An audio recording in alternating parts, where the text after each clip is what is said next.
Piazza del Popolo, Rome, April 2019.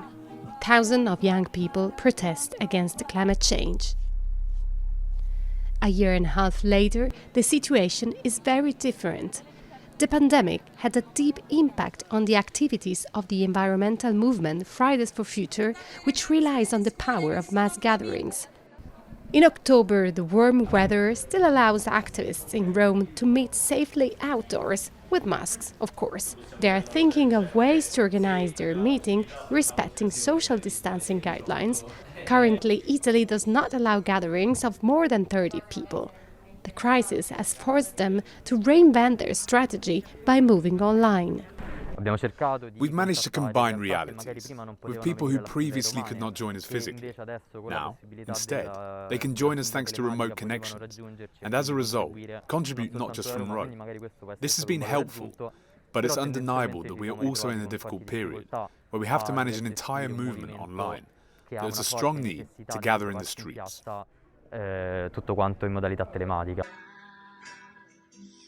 But the movement doesn't intend to give up so easily. They fear that the green shift that politics made over the last year will be overshadowed by the pandemic.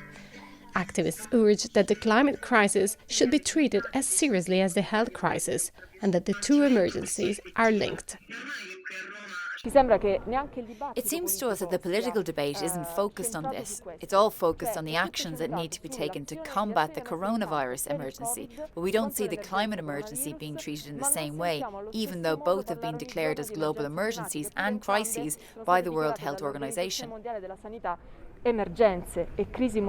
Their call comes at a time where member states are preparing national plans to use European money from the post-coronavirus economic recovery. 37% of the investments will have to be used for the green transition according to the European Commission guidelines. For environmentalists, the first step is to cut subsidies for fossil fuels.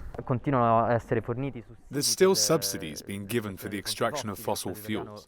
The Italian government still guarantees these subsidies to companies such as Eni. So it's difficult to believe in a government that on one hand is committed to reaching zero emissions by 2050 and on the other hand continues to give these subsidies. The guys from Fridays for Future in Italy now intend to move from streets to the seats of power.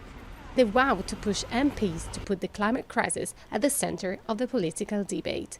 Elena Cavallone, Euronews, Rome.